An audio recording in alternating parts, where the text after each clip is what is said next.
I do not give as the world gives. Do not let your hearts be troubled. Do not let them be afraid. May peace be with you this morning as we gather to remember the life of Satoshi Fibber Hirayama. His journey here on earth began February 17th, 1930, and ended peacefully on September 15th, 2021. Between these two dates were 91 years of living, summiting the mountaintops and trekking the valleys that all human journeys hold. Fibber knew the value of hard work and embodied it. He also knew the deep joys of this life and rose to meet challenges along his journey with grace and strength. Yet his journey certainly contained experiences and adventures many of us only encounter in movies. His rich life had enough adventure that could have filled at least 2 lifetimes. He was truly a living legend, one whose legacy continues on in the lives of his family, his students, the Japanese-American baseball and Fresno State communities, as well as the Hiroshima carp community in Japan and in the Dominican Republic. He will be missed. This morning we meet in this sanctuary that he loves so much, where he sat right over there with his buddies, and he caught up with his friends here. This place he came faithfully every Sunday morning when his health allowed it. Sanctuary means a place of refuge or safety or a holy place. Yes, we gather in this holy place, our memories and our love for Fibber making it even more sacred. You are all welcome here. And I also welcome those who are joining us via live stream. Your spirit and energy are equally important and felt as we remember Fibber. Thank you all for being here. Will you please pray with me? O God, the one who nourishes all life, we thank you for all your gifts, for the gift of joy in days of health and strength, and for the gift of your comforting presence and assuring promise in days of loss. We give thanks now for the life of Fibber. He is missed by all those who are close to him, but give them courage to let him go and to look to the future with hope. Merciful God, hold in your loving care all of Fibber's family, especially Colin and Nancy, Kevin and Sammy, Brian and Lisa, Megan, Jean, Bryce, Drew, Nolan, Amanda, and Tetsu, and all of their families. May they find comfort in the assurance that he is now with your eternal spirit, resting in your loving arms, free from all earthly struggles. Guide us now as we recall and celebrate Fibber's life with love and respect. Grant us renewed hope and faith for our own life's journey. We pray in the name of Jesus Christ, who promises everlasting life. Amen. And now to lead us in a time of song, I invite Patty forward, please. Thank you.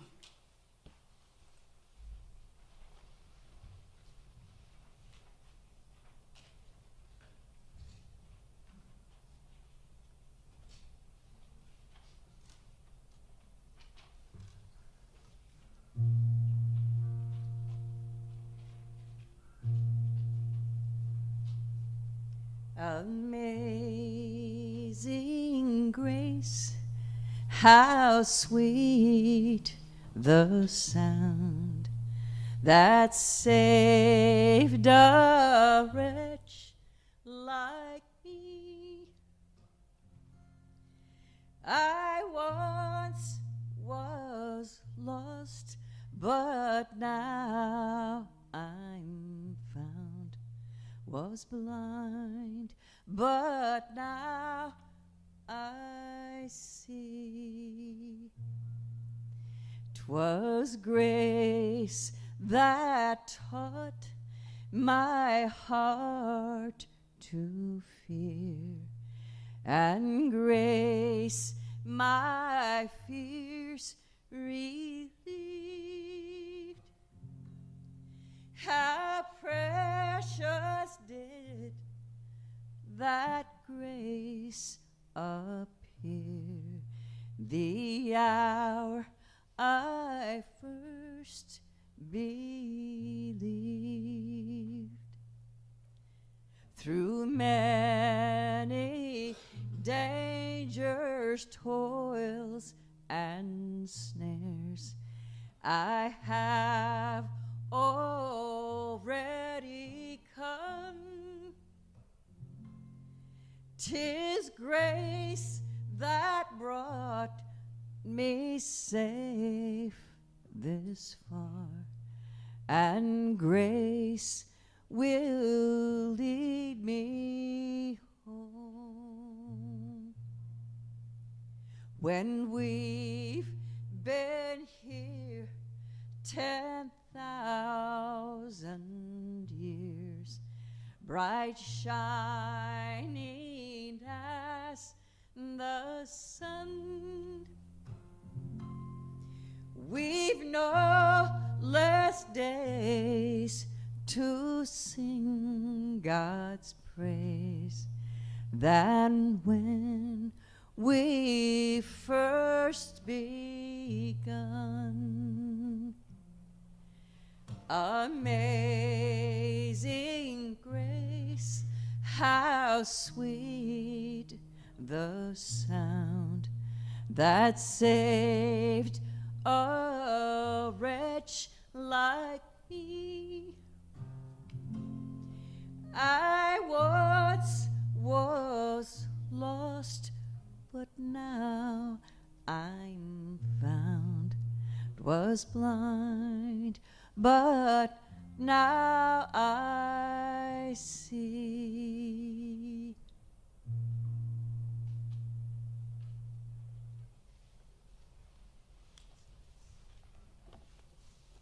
Amen. Thank you, Patty.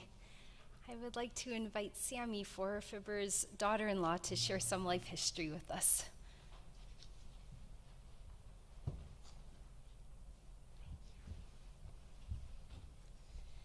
Good morning. So I'm here today to share Fibber's life story. Bear with me.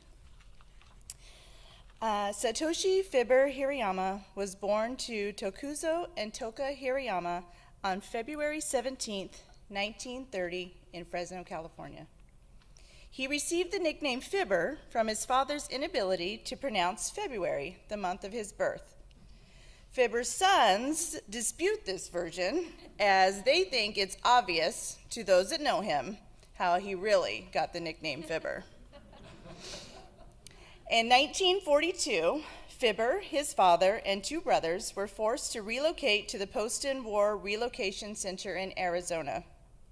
After 3 years in Arizona, he was released and spent his junior and senior years at Exeter Union High School, where he played football, basketball, and baseball. Fibber excelled in football at Exeter High and received a football scholarship to play for Fresno State. He was a star athlete at Fresno State, playing both baseball and football. Although Fibber may be best known for playing baseball, he only played because he didn't want to participate in spring football practices. After college in 1952, Fibber signed a contract with the major league team, the St. Louis Browns, and spent that season with the Stockton Ports, their minor league team. In 1953, he was drafted into service and spent 1953 to 1955 in the Army, where he continued playing baseball as a soldier at Fort Ord, California. In 1955, Fibber married Jean Setsuko Doi. They met while both were attending Fresno State.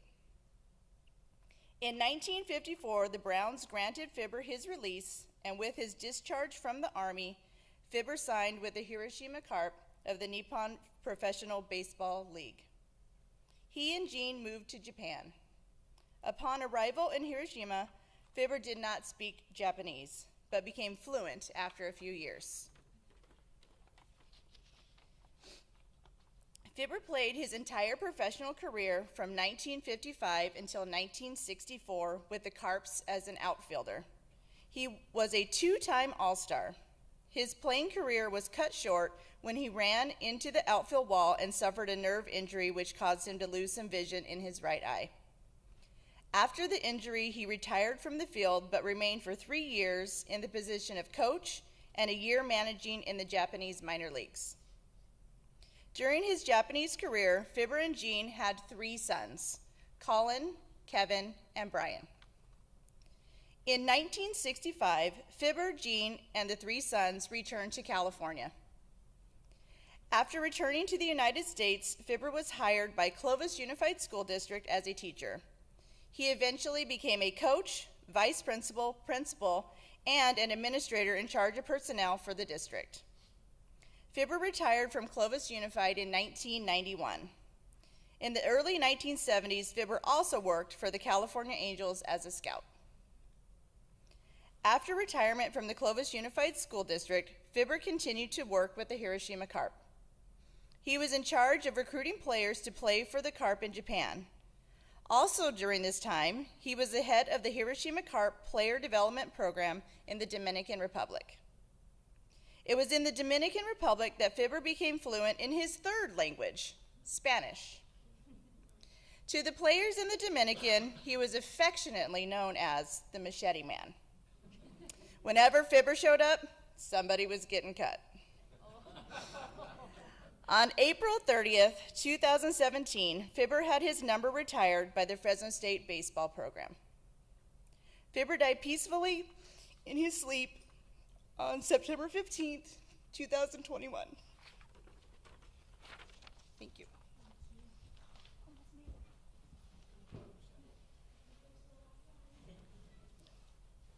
Thank you, Sammy. And to share some personal remembrances, some memories, I'd like to first invite Tom forward, then Dr. Cheryl, and then Fibber's grandchildren.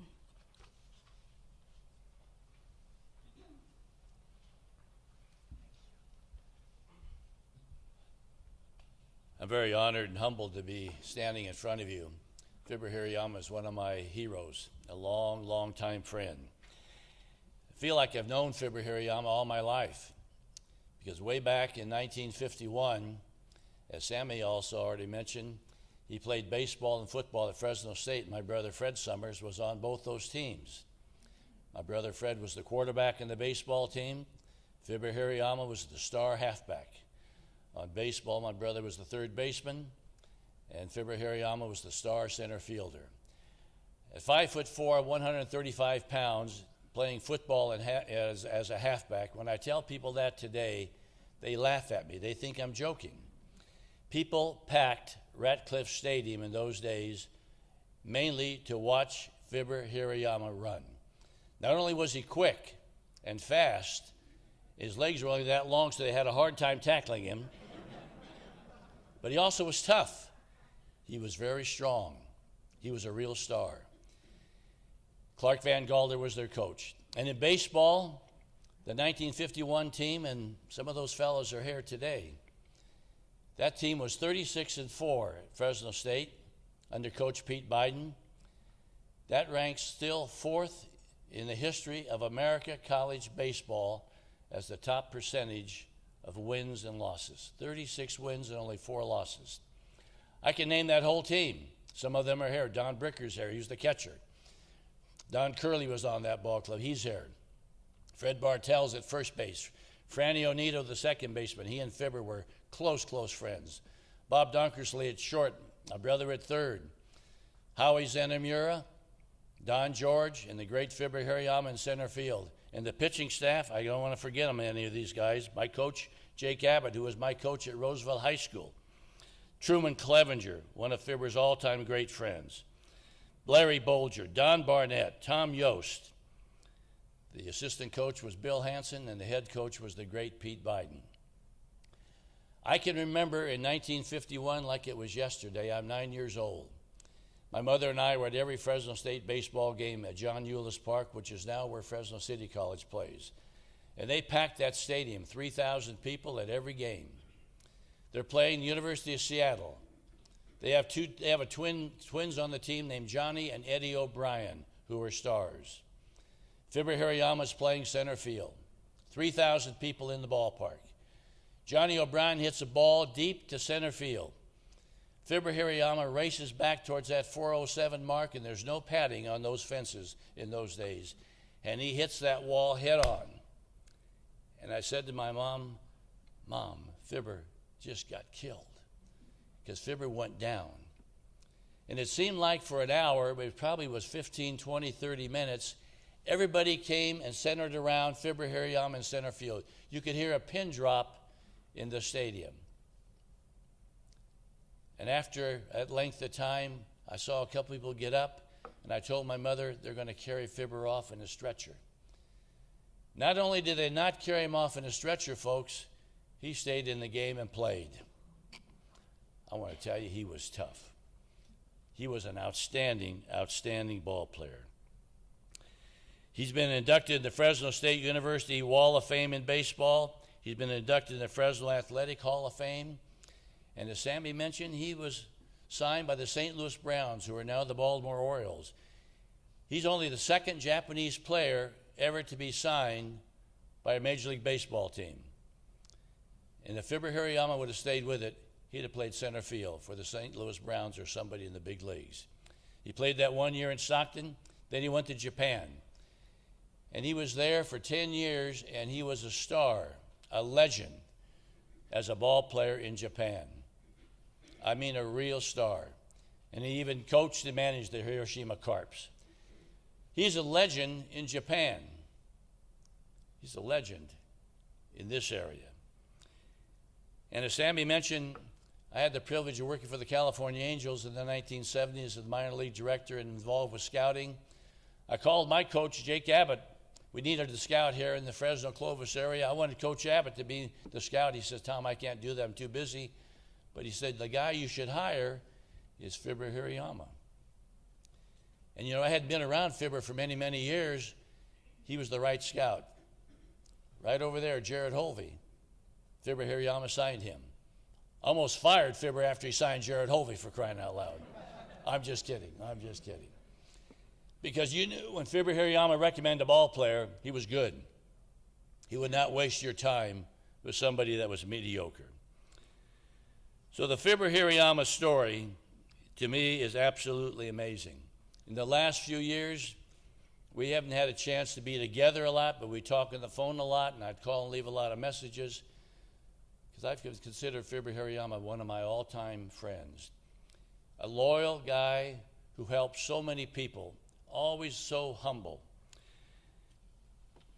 The last several years of Truman Clevenger's life, because he had Alzheimer's and severe dementia, Fibber drove down that Porterville, if I say every week, and spent the whole day with his friend Truman Clevenger. He was a loyal friend. As I wrap this up, one of the other fellows that Fibber Hirayama played with was the great Bob Bennett, who was a catcher at Fresno State, played for Pete Biden, became the Fresno State coach after Coach Biden retired. And Bob Bennett began to write poetry. So when they honored Fibber in 2017, and when they retired his number, he wrote a poem. Let me read that poem to you. It's titled Fibber. 5'3". Some describe him as small, but in life and athletics, his contributions were very tall. A hero to many, a real true friend. What a powerful life this man does spend.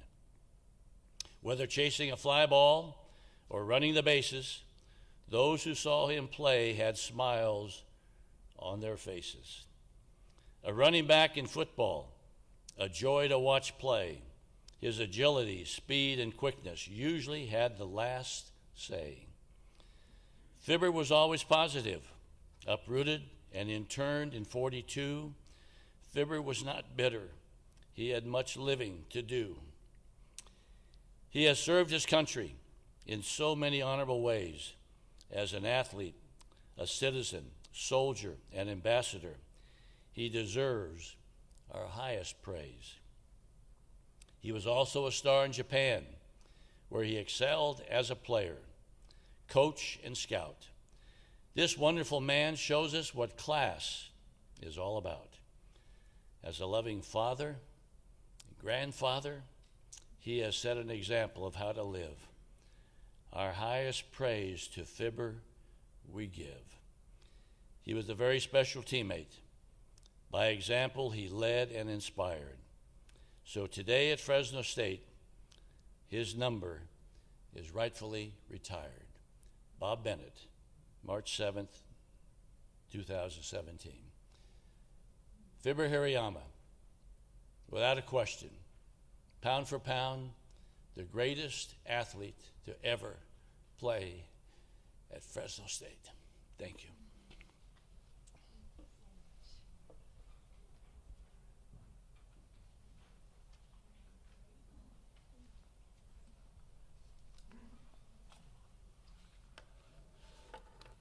My theory is that Fibber was destined for Clovis Unified after his athletic prowess, and were we blessed to have him in many ways, which I will be happy to share with you this morning.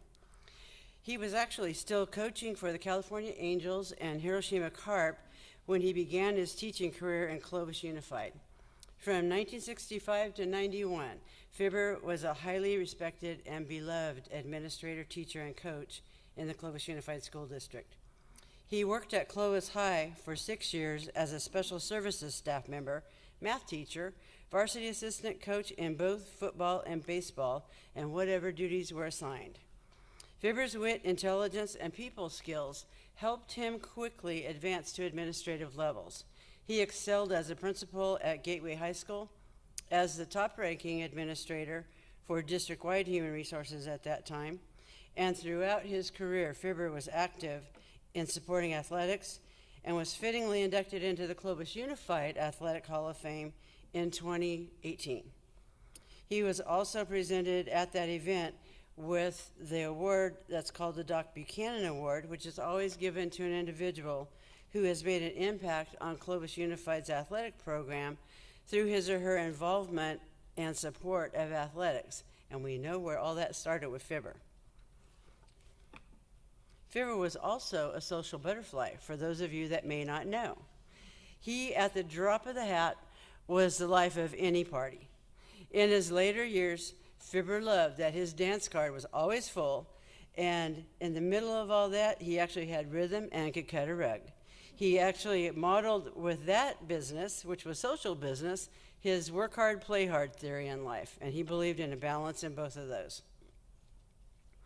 Fibber modeled for all of us in Clovis Unified many of the essential elements that were part of a well-balanced life. When you come to work for Clovis, all of us knew that, we were going to work really hard. That was part of the mantra of Clovis, and everyone in the general Central Valley, I think, knows that, which is why some people sometimes don't choose to come to Clovis, because they think we're a little crazy. But while Fibber embraced all of that, one of the things that he really taught us was always remember, when you're doing all that hard work at our schools and all the other positions you're in, remember to stay centered in who you are, your core beliefs, and where you came from. Never forget your origins. He felt like that kept everyone much more centered. Fibber always believed also that you take care of your people, take care of your family, and the rest will take care of itself. And that proved to be very true. Fibber was a gentle giant who took time for all people that came into his office or that he just happened to know in a variety of capacities. But you always knew that when you were talking to Fibber, he was listening to you. And that was pretty remarkable in the past fast-paced era that we all worked in Clovis Unified. Fibber had that unique ability to just help us reset our gauge back to where it needed to be to make sure that we kept faith in and took care of our people. I will personally be forever indebted to Fibber because when I was a rookie first-year principal, he took me under his wing and guided me through one of the toughest HR experiences I've ever been through. And I was in Clovis Unified almost 40 years. So that said something to me that for a rookie first-year principal, he took that time. And one of the things that he did with me was his wise and purposeful mentoring were a really huge part of why I actually survived that experience and actually made a decision to stay in administration. There was a time when I was going through this that I thought, well, if this is what administration is all about, I don't know if this is what I want to do with my life. But Fibber had a way of bringing you back full circle. And long before I had any remote idea that I would have the honor and pleasure of actually following in Fibber's huge footsteps as principal at Gateway High School And in my final role as Associate Superintendent of Human Resources and Employee Relations, Fibber's the one that actually helped me believe I was going to be happy in that job. You know, when you're in HR especially, it's really interesting because there are actually some joyous moments and there are some moments that are some of the toughest moments that you'll ever encounter. But Fibber helped me know as an early first-year administrator that there would be joy in that job. And that's part of the reason why I actually took it when Dr. Young asked me to do that. And I could hear Fibber's voice in the back of my head. I actually turned Janet down twice. And I could hear Fibber saying, "You need to do this." And so that was part of why I did it, and I mean that with all honesty. Fibber's firsthand mentoring, I'm sure, had something to do with the fact that I actually was the first female principal of a comprehensive high school in Clovis Unified. And that was special to me for lots of reasons. One of them was that it was Fibber's first place of work in Clovis Unified. Another thing is that when I got there, Brian was there. So I had the pleasure of working with Brian, and Brian was our head varsity girls soccer coach at the time and doing all sorts of other things. We also had 3,400 students at Clovis High School. It was a crazy but special era in which we called Clovis High School the city that never sleeps. And after the fact, I said, you know, at one time, as with HR, I said, I'm not going to ever be a high school principal. And one of the really unique things about Clovis High was that when I was that rookie that Fibber was mentoring as a first-year principal, I was at Temperance Cutner Elementary School. By the time I got to Clovis High School, I had gotten my doctorate and a few other things that happened along the way that I was encouraged to do by my mentors, including Fibber. And the kids who were at TK were at Clovis High when I came through. So there were about 700 students built into that 3,400 at Clovis High that I actually got to watch through their K-12 educational experience, which was very, very rewarding. I will always say I spent 6 of the best years of my life and career at Clovis High School. You know, Fibber's ease with mentoring didn't occur just with me. It happened with everyone that he worked with and met, or anyone that needed help resolving any kind of an issue. He was there for you. And, you know, there have been a few mentoring relationships, you know, just in America in general or other places, and I want to mention a few of those before I close. I want to just remind you all that just as Fibber mentored everyone else, Steve Jobs mentored Mark Zuckerberg, Maya Angelou mentored Oprah Winfrey, Warren Buffett mentored Bill Gates, Christian Dior mentored Yves Saint Laurent, Obi-Wan Kenobi mentored Luke Skywalker, and Harry Potter mentored the professor, Dumbledore. In some way or another, Fibber Hirayama directly mentored Clovis Unified's best, most iconic leaders, including Doc Buchanan. He was smart enough to listen to Fibber, and that spoke volumes to all of us as employees, as did the other leaders I'm going to mention. He also worked with and mentored Tink Kasner, Dr. Terry Bradley, Dr. James Fugman, Janet Young, and the list goes on, down to a little peon principal back in about 1990. Fibber was the best. He will be forever revered and loved by those of us in Clovis Unified. We felt like we were blessed to have him in our lives and in our careers. I'll bet my house right now that Fibber is up there winking at us from a front row seat in heaven, because now he's in charge of mentoring all those angels.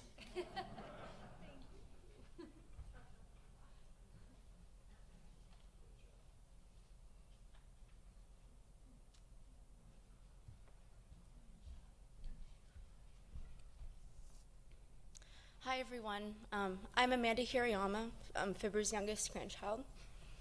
My grandfather was such a special man who touched the heart of so many people. He honestly lived a life most people can only dream of. I'm sorry. I really grew up in awe of him. Like, I remember bragging to all of my friends when I was younger that my grandfather has a Wikipedia page about him. Despite all of the accomplishments, he was such a humble, selfless man. Some of my favorite memories of him are the Sunday dinners he used to take us grandchildren here in Fresno to every Sunday. He would drive us all around to whatever restaurant and dessert place we wanted, which was like a dream for us back then. He would even practice the route during his own free time to make sure he knew where he was going, so everything would be perfect for us. He really did so much for others and never asked for anything in return. I will miss the mischievous smile he always had when he was joking around with everyone, and the tight hugs he would give me whenever he saw me. Grandpa, I will forever cherish those last moments I had with you. I could not be more thankful to have had you as my grandfather, and I could not be more proud to be your granddaughter. I love you and miss you so much. Rest easy, Grandpa.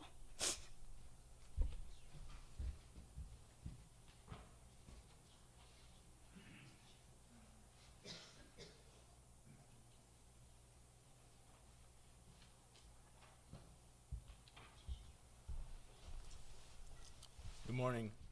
My name is Drew Hirayama. I'm the youngest grandson of Fibber and youngest son of Kevin and Sammy. Sorry, let me get my notes out. I wasn't really prepared. It's my fault. Throughout my life of knowing my grandfather, I could always remember him having a smile on his face, some sarcastic comments, or a smile on his face after saying something sarcastic. More times than not, wrong line. My parents can attest me for this one. Obviously, besides the good looks I've attained from my grandfather, I've definitely obtained his smile and more than likely the sarcastic comments. Sorry, Mom. One of my favorite memories of my grandfather came when I was about 14. My brother was probably around 16 or 17. My grandpa just had his yearly trip to Japan, so usually around April. And he came back and he was telling us all about it, how good it was, this and that. And so we asked him a little more about it. And he's like, oh, the airport is the best part. And me and my brother are all confused, like why is the airport the best part? Like, everyone hates going to the airport.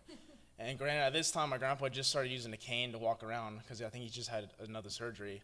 And so, quote unquote, he was limping or just faked a limp, and then the security guard just let him pass through everything, skipped TSA, everything went straight on the plane, straight to Japan. My grandfather kept his smile and sense of humor until the last time I saw him. My favorite memory of my grandpa came on September 10th, 2021. On that day, I drove back from college to come visit my grandpa one last time, and he kept his sense of humor very, very light because my Uncle Colin was in the room. I walked through the door. My grandpa was laying there with the emergency button, started pressing it right away, right when I walked in the room. I walked in the room. We didn't talk much, but he talked about what he could. I remember Uncle Colin asked me about how my college life was going. Told him I was doing well in fraternity and stuff. My grandpa asked me, he's like, "Are you in a fraternity?"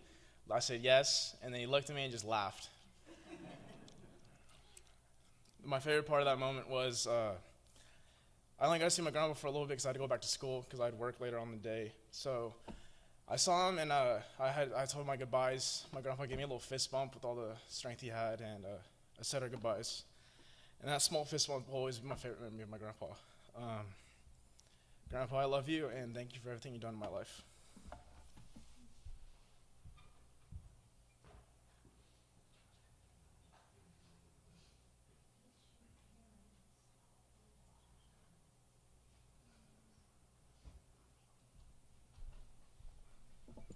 Hello, everyone. I'm Nolan. I am also Fibber's grandson and Brian's oldest.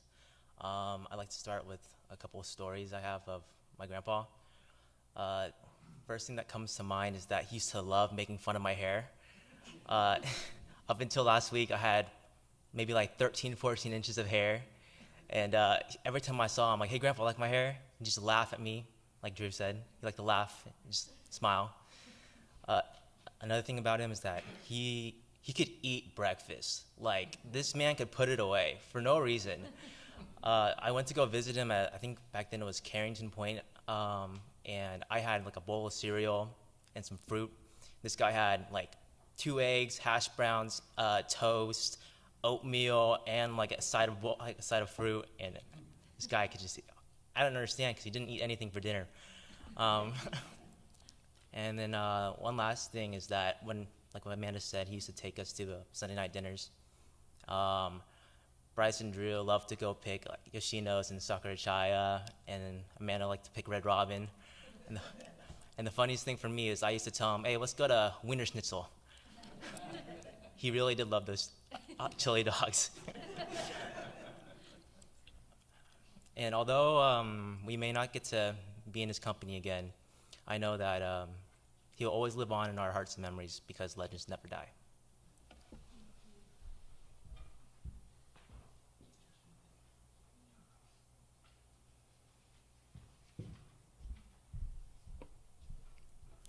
Hello, I am Fibber's first granddaughter, daughter of Colin. Up until COVID, my family and I spent every New Year's in Fresno. I was so excited to see my cousins, and I really looked forward to our Nerf gun battles and us playing Wii Sports, but most of all, I looked forward to New Year's Eve dinner, where I got to eat dinner with Grandpa, with him and my parents. Of course, we would get there right on time to pick him up, but he'd be waiting outside, so it seemed like we were always late. He would always give step-by-step directions to the restaurant, even though my dad knew exactly how to get there. And since it was New Year's Eve, the restaurant was always quiet, which was perfect conditions for talking and listening to him. At dinner, I would catch him up on all the new things that happened in my life, since I only ever saw him once a year. He would sit there patiently while I told him all the nonsense things that kids find interesting, and he would just smile, and he would just tell me to stay out of trouble. We would drive him home, and he'd always wait outside until we left, making sure we got out okay. Just the other day, my Uncle Brian showed me a portrait of Grandpa with his family and his older brothers. Even though he's passed, I feel like I'm still learning new things about him, and like what he looked like as a baby, and the countless number of friends that I didn't know he had, and all these other experiences I didn't know he lived. For every new thing I learn about him, the more connected I feel to him, and the more I begin to understand who he was outside of just being Grandpa. Everyone in this room has their own unique Fibber story, and I hope we never stop sharing them to keep his memory alive. I miss him, I love him, and legends never die. Thank you.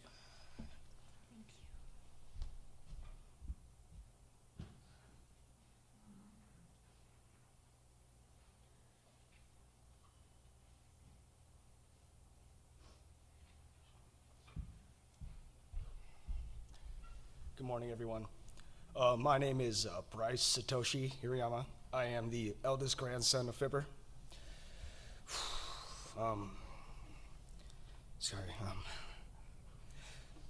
So I did not have a chance to, say goodbye to my grandpa, but as I was away at school across the country, but I did get to talk to him on the phone, and,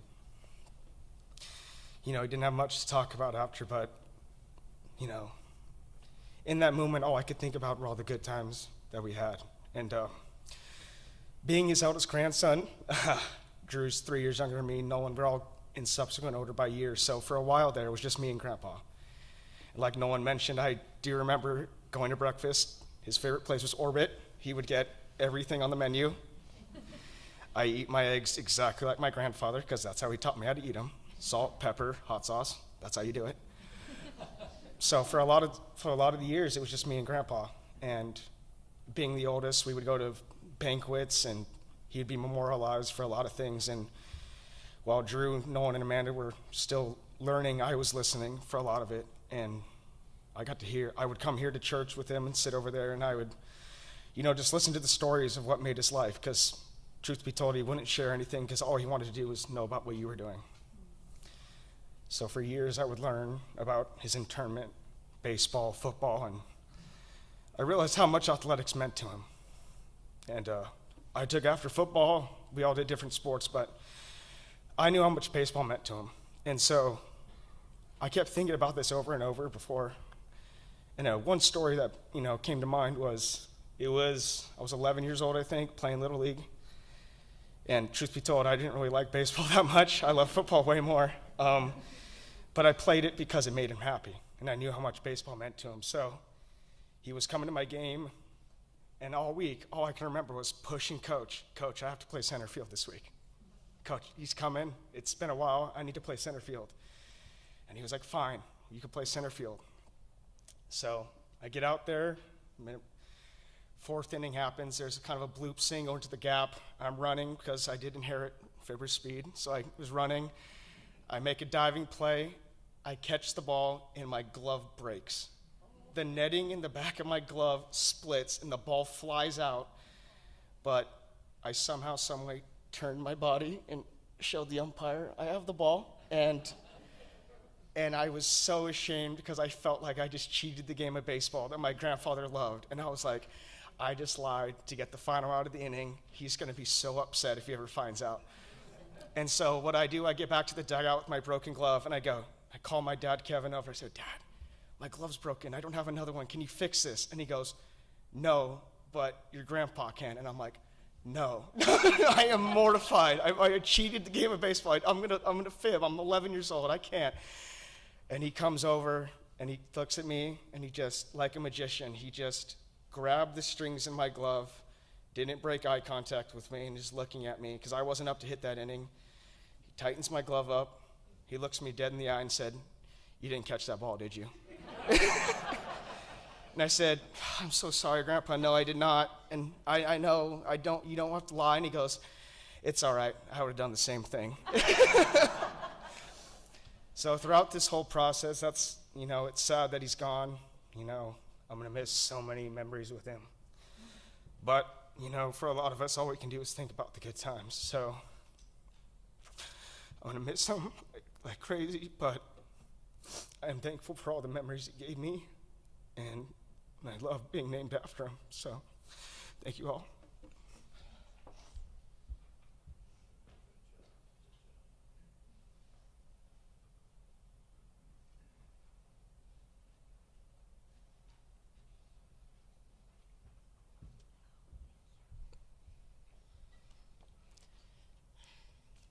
My name is Megan South. I am Fibber's step-granddaughter. Stepfather Colin, married to my mom Nancy, half-sister Jean. I am grateful to have a moment to say a few words. I have been part of this family since I was a child. And as Colin can attest, I was a very tenacious child. And Fibber made room in his heart for me as a grandchild. And I'm grateful for that. I was never really able to come out here for your guys' Fresno events, New Year's and stuff, living in another state. And I'm sorry for that. But I'm grateful that he ended up starting a tradition with us. In the summer, I'd always come to San Diego to visit Colin and my mom and Jean with my kids. And Fibber started coming, meeting us there too. And he made room in his heart for my kids as well. Great-grandchildren, Lorelei and Hiram over there. I remember he would sit outside most of the day just watching them swim, run, play. He'd had this smile on his face, just like he was trying to remember what it was like to be so carefree.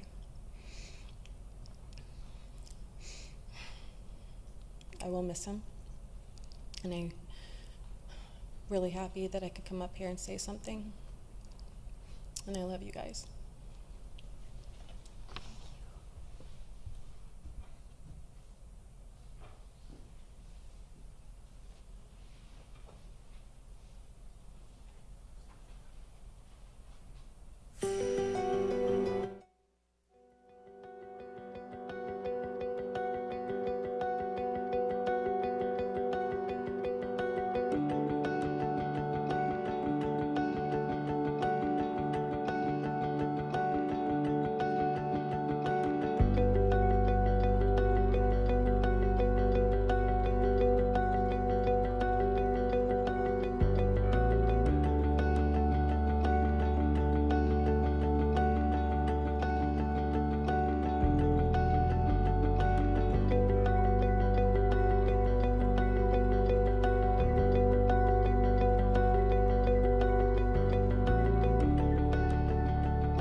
Please allow me to share these two pieces of scripture. First from Ecclesiastes 8, verse 15.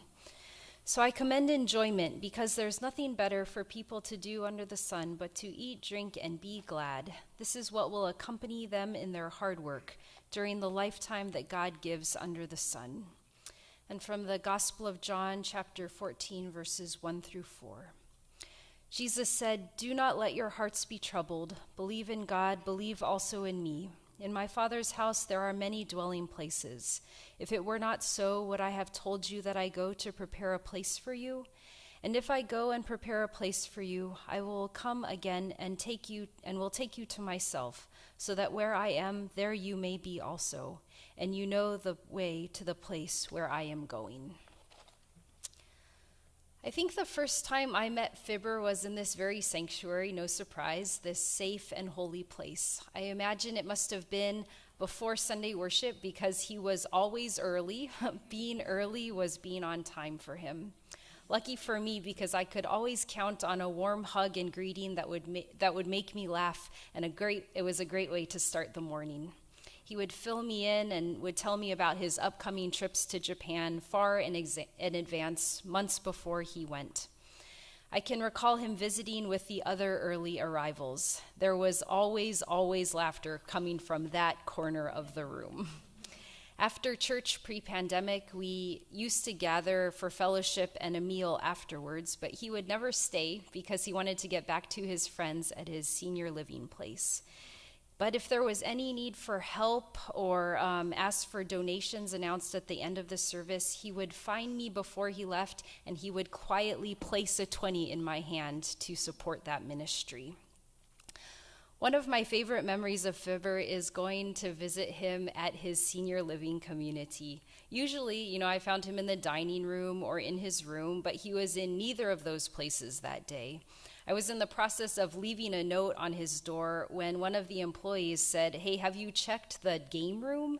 And so, lo and behold, there Fibber was sitting around the poker table with 2 or 3 of his buddies and their jumbo-sized soda cups of pennies.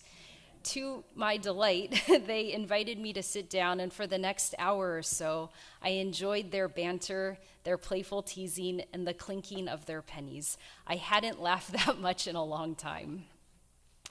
Fibber had a huge heart. As was mentioned before, he drove to Visalia every week to visit his friend with Alzheimer's. And he also went with Faye Nakaguchi to visit some of our elderly church members, and he would buy obento beforehand to take to them.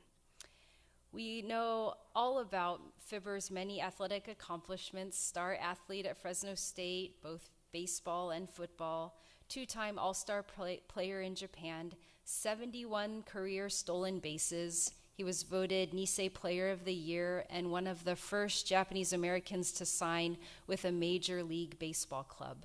It was quite an honor when his number 3, was retired at Fresno State in 2017.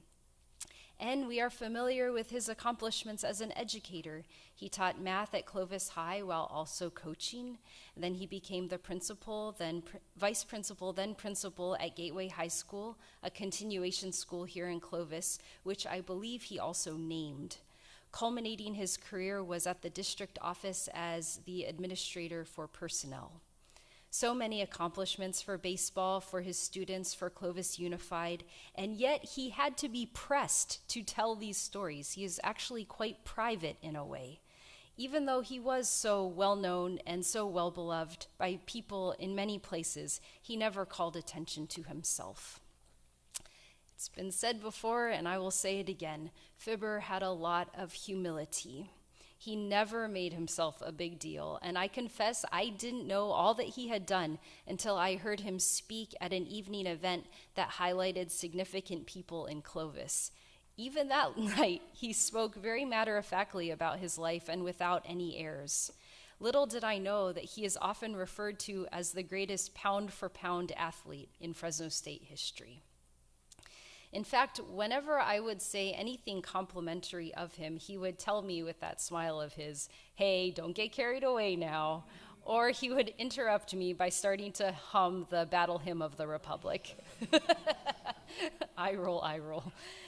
His accomplishments in other areas of his life are also many. His life contained more than just sports or education. He was a son, brother, husband, father, grandfather, uncle, and friend. We give thanks for the love he shared with his wife Jean and for his care of his family. He taught his sons the importance of doing things right, never doing things halfway. He instilled in them the importance of integrity and hard work. I read a quote from a 2001 interview in which he recounted a related formative experience. He told the interviewer, "I learned a certain work ethic, and even today I still rely on those same ethics. I was very fortunate to have been involved with Coach Biden and those players. During my senior year of baseball, I was in a heck of a slump. I couldn't hit a ball for anything. I just felt like I wasn't doing my part, so I went in to see Coach and told him to take me out. And he scolded me. He told me that getting hits aren't the only things that matter. I was looking for sympathy, and I got an awakening. I remembered that, and from then on, I translated it all into all areas of my life." Yes, Fibber, as we know, was a role model and inspiration for many folks. He played an instrumental role in rebuilding morale and cultivating hope and purpose for the people of Hiroshima after World War II. My mom was born and raised in Hiroshima, and she knows absolutely nothing, zero, about sports, but she knows Hirayama-san because of all that he did for her people. When I was talking to her last week, she asked me to convey a deep thank you and a deep gratitude to you, his family, on behalf of the people of Hiroshima. He continues to be a hope, a symbol of hope for them, and I'd like to share this story that my mom shared with me. So when Fibber arrived in Hiroshima to play for the Hiroshima Carp, it wasn't many years after the atomic bombing and the end of the war. The city was still restoring itself after the devastation. The people of Japan were trying to find a way to survive not only physically, but mentally and spiritually as well. One of the few joys they had in their life was baseball. People in Japan love baseball. When Fibber arrived at the Hiroshima station, he wasn't sure how he would be received. After all, he was a citizen of the country that had devastated their city. To his great surprise, thousands of people welcomed him at the train station, and my mom remembers seeing this picture in an old newspaper. And he returned that warmth as he built authentic relationship with them. He learned Japanese so he could speak with them. He ate their food and attended their cultural events like Obon and Mochitsuki. He built trust by really becoming one of them. He was, yes, an American citizen, yet he really lived with the people of Hiroshima. He loved them, and consequently he was loved and continues to be loved by so many people there. To this day, whenever my family and I take a taxi in Hiroshima when we're visiting our family, my mom plays a little game. She'll ask the taxi driver, "Do you know Fibber Hirayama?" And without a doubt, the driver will say, "Oh, Hirayama-san, Hirayama-san," in these very reverent, revered tones. My mom was able to meet up with Fibber during one of his trips to Japan, and the mayor of Hiroshima's neighboring town, Kaita, asked her to introduce him to Fibber.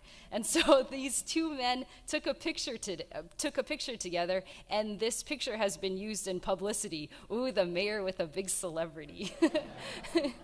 So yes, decades after he returned to the United States, people still remember and respect him in Japan. So going back, yes, because of the war, Hiroshima and its people were barely surviving after the war, so it's no surprise that their baseball field was nothing more than an area covered with rocks and weeds. They wanted just a simple field where they could enjoy the sport. Nothing fancy or luxurious, just a nice field with a mound for the pitcher. So they started collecting whatever change people could pitch in. In Japanese, this is called tarubokin, literally a barrel for people to make donations, put their change in. This was about the time that Fibber arrived in Japan, and he was an integral part of this effort to build this baseball field. He encouraged the people of Hiroshima to participate in this fundraiser, and he also contributed as much as he could himself. After some time, Hiroshima was able to raise enough money to build a field. And so, on to their next goal, they wanted to raise money for a baseball stadium, which they eventually did. It was called Shimin Kyujo, or People's Baseball Stadium, because it was built entirely on contributions from the people of Hiroshima, without any financial support from the government or from big corporations. It was still a basic and simple stadium, but it allowed working people to be able to enjoy their favorite pastime after dark. Fibber inspired the people of Hiroshima and again was a big part of their efforts. When Fibber arrived in Hiroshima, the Carp was one of the bottom teams. They were barely making it. Fibber, ever the bridge builder, was the one who scouted American players for them, as you know. The Carp then started gaining momentum, and this was a huge boost for Hiroshima. Hiroshima kind of has a small town vibe to it, so the whole community cheers for the Carp no matter what. They are loyal, they are their team. At the stadium, the fans all wear red and enthusiastically do the dances when the 3rd and 7th innings are up. Just like the Carp fans, Fibber too was fiercely loyal and would support people regardless of the results. By loving Hirayama-san, the Japanese people started to heal. Of course, people were still dying of the after effects of radiation from the atomic bomb. So they had not only physical wounds, but their internal spiritual scars were also very deep.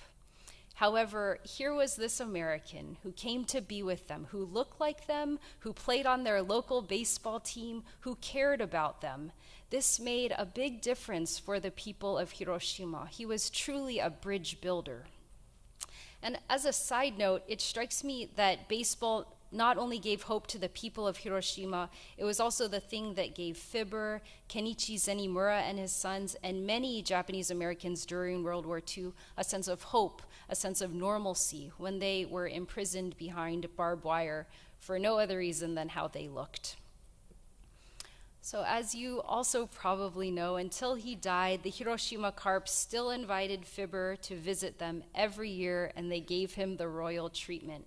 And thanks to Fibber, my family also experienced the Carp's royal treatment when he made it possible for us to visit their impressive Mazda Zoom Zoom Stadium. We got a private tour and they showered us with gifts. Our suitcases were full of Carp omiyage to bring home. After my mom heard the news of Fibber's passing, she called the Carp's manager, and he shared with her his love and respect for Fibber, and also shared how strict Fibber was. Apparently, Fibber would tell him what to do and what not to do, how to manage the players, and how to organize things. Well, my mom was kind of surprised because she had never seen that side of Fibber, neither had I. Nevertheless, it's clear. Fibber was the baseball guru, the ultimate authority. He was their sensei.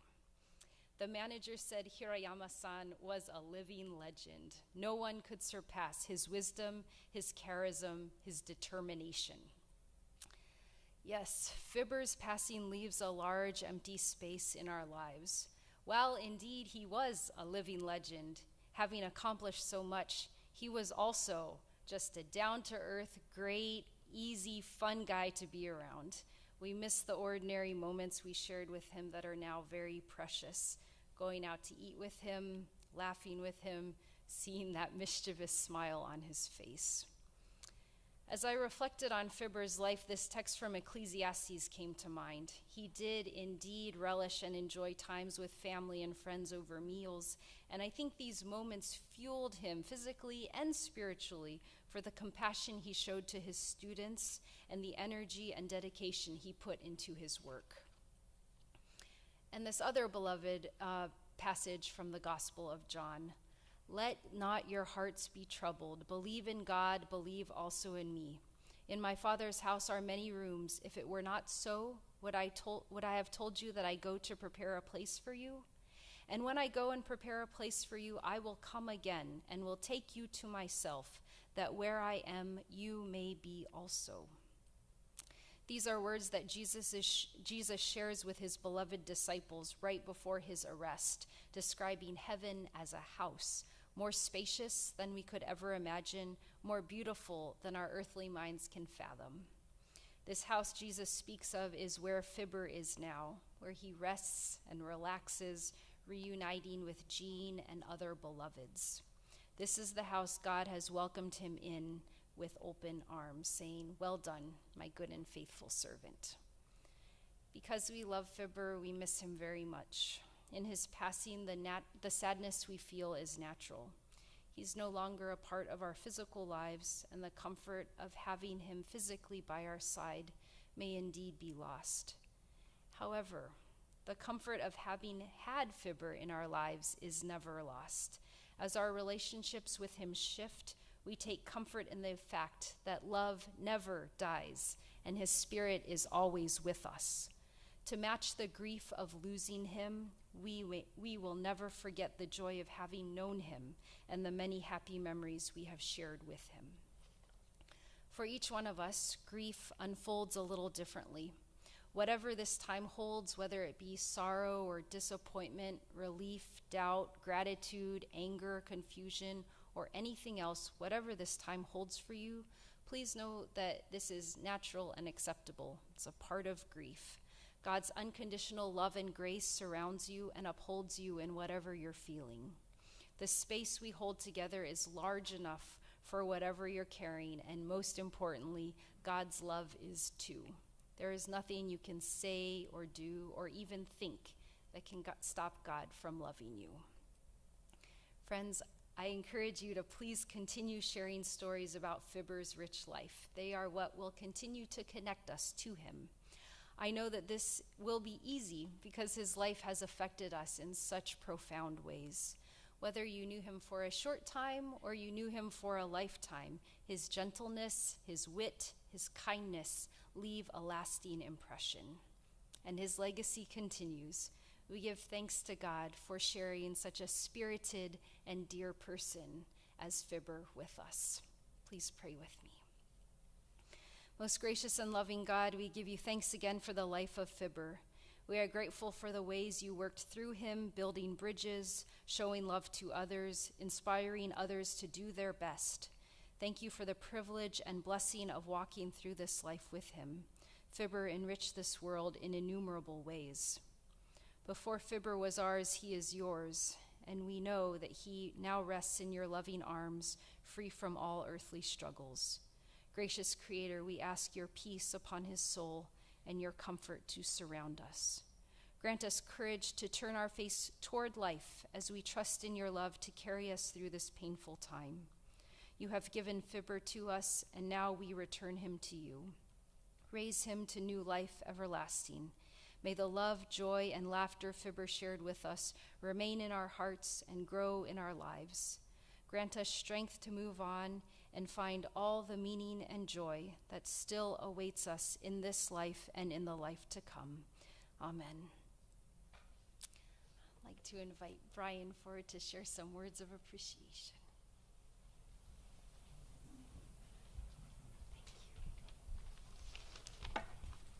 Good morning, everybody. My name is Brian Hirayama, and I'm Fibber's youngest son. On behalf of my brothers, Colin and Kevin, we'd just like to thank everybody for being here today. Obviously, these are difficult times, and we know you guys all made a great effort to be here.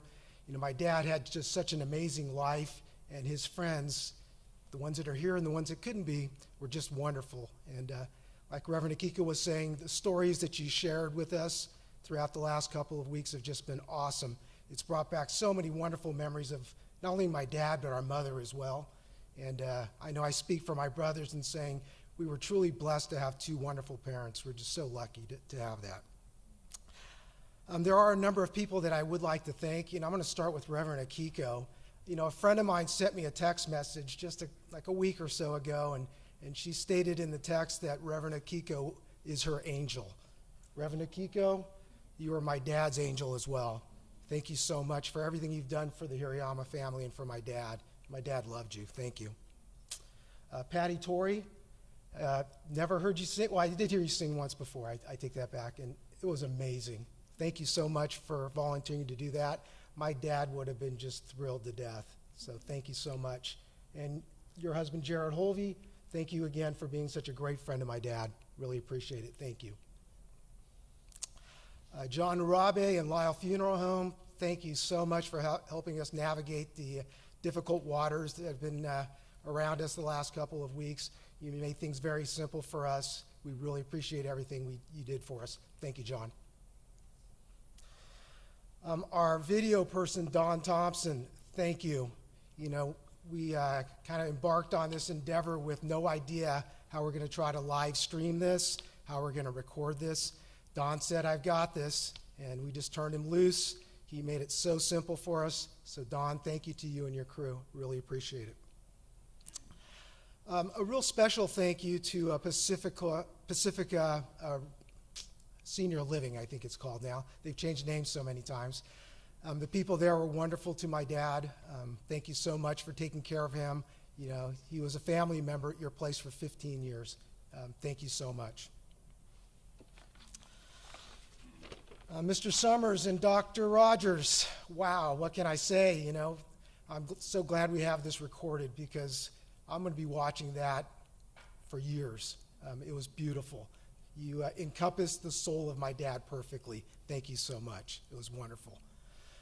Megan, Jean, Bryce, Drew, Nolan, Amanda. I don't know about the rest of you, but I went through a lot of Kleenex, you know, while you guys were up here. Your grandpa would be so proud of you. You guys were awesome. Unbelievable. The strength that you guys showed coming up here, you know, and speaking of your love for my father, it was just touching. Thank you so much.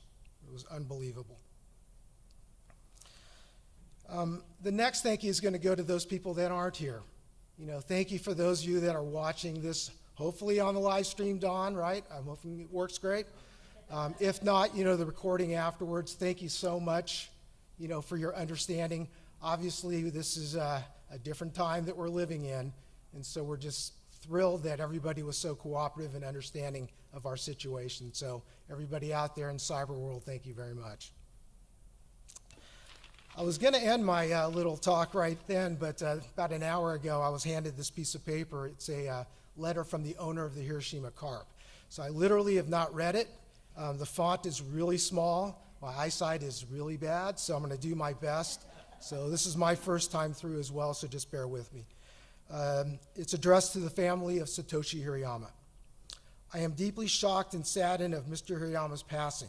It is unfortunate that him and I could not meet in Hiroshima a few years ago prior. It breaks my heart knowing I will never see his radiant and infectious smile again.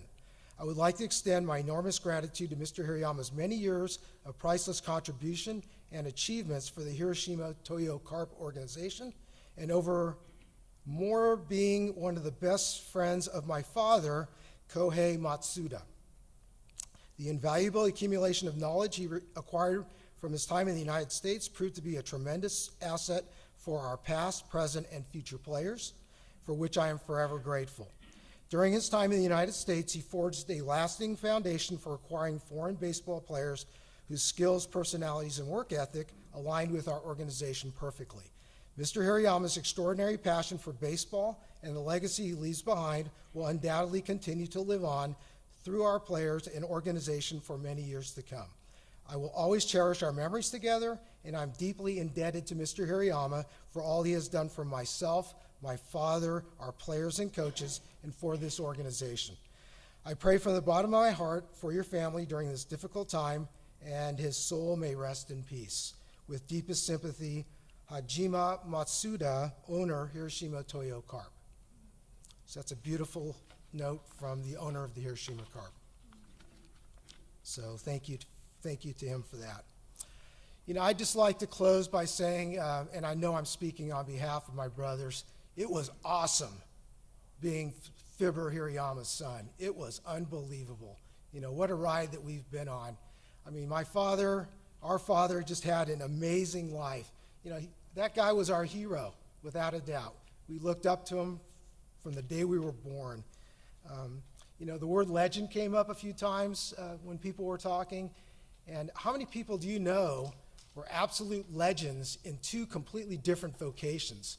Athletically, obviously a legend there. And then at Clovis Unified, like Dr. Rogers said, the guy was just a legend 2 times over. Unbelievable. What a life he had. We were always proud to be called Fibber's son. We had a lot of attention on us when we were growing up. And, but my dad made it so easy for us. It was never a burden. It was just an honor to be known as Fibber's son. Dad, we love you, and we're going to miss you forever. You are just awesome. Thank you so much for, guiding us. You were just the greatest dad ever. Thank you so much. I am going to add something before I forget. There is going to be a private interment after the service. It is just for family only. I appreciate your understanding of that. Thank you again, everybody, for being here today. Your love and support was just overwhelming. And like somebody was saying earlier, keep those stories coming. Like people were saying, my dad didn't really say much about himself. So a lot of these stories we're hearing for the first time. So thank you so much, and have a great rest of the day.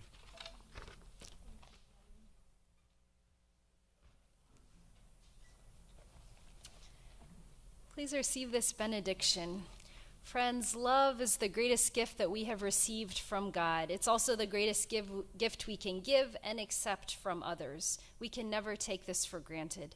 Life is short, so each moment of this life is precious and sacred. So go forth to love abundantly, live joyfully, and explore deeply as you remember Fibber and the divine love that now envelops him. Go in the peace of God, our most loving Creator, in the name of our Savior and brother Jesus Christ, and in the surprise of the Holy Spirit. Go in peace. Amen.